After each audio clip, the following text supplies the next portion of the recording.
എന്നാല് മുഖ്യമന്ത്രിയെ ഞാൻ വെല്ലുവിളിക്കുകയാണ്, ബഹുമാനപൂർവ്വം വെല്ലുവിളിക്കുകയാണ്.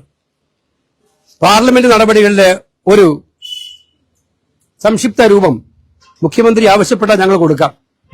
പാർലമെന്റിൽ ഉന്നയിക്കുന്ന 0 അവർ, പാർലമെന്റിൽ ഉന്നയിക്കുന്ന ക്വസ്റ്റ്യനുകൾ, ചോദ്യങ്ങൾ, ഇവിടത്തെ പ്രശ്നങ്ങൾ, തീരദേശത്തെ ഈ പ്രശ്നം, നമ്മുടെ 2 കപ്പൽ, ഒരു കപ്പൽ മുങ്ങി, ഒരു കപ്പൽ കത്തി, ഈ പ്രശ്നങ്ങളൊക്കെ കേന്ദ്രത്തിന് മുന്നിൽ ഉന്നയിക്കുന്ന കാര്യത്തിൽ ഏതെങ്കിലും ഒരു വിഷയത്തിൽ UDF MP-മാർ പിന്നോക്കം നിന്നു മുഖ്യമന്ത്രി പറഞ്ഞാൽ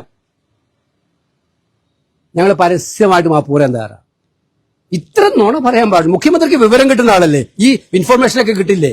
പാർലമെന്റിലെ ക്വസ്റ്റ്യൻ അവർ, 0 അവർ, ബില്ലുകളുടെ ചർച്ച, ബഡ്ജറ്റ് ചർച്ചകള്, മറ്റ് ചർച്ചകളിൽ കേരളത്തിലെ MP-മാരുടെ ഓരോ പ്രൊഫൈൽ നിങ്ങൾ എടുത്ത് നോക്കണം. പാർലമെന്റിന്റെ വെബ്സൈറ്റ് എടുത്ത് നോക്കിയറിയാം. ഞങ്ങൾ കേരളത്തിന്റെ വിഷയങ്ങളെ ഇതുപോലെ ഉന്നയിച്ചൊരു കാലഘട്ടം ഉണ്ടായിട്ടില്ല.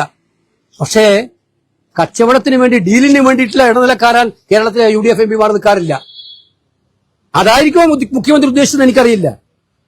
ഞങ്ങൾ MP-മാരുടെ കോൺഫറൻസിൽ വിളിച്ചുകൂട്ടി തരുന്ന നോട്ടുകൾ, ആ നോട്ടുകൾക്കനുസരിച്ചിട്ടാണ് ക്വസ്റ്റ്യൻ കൊടുത്തിട്ടുള്ളത് എല്ലായിടത്തും.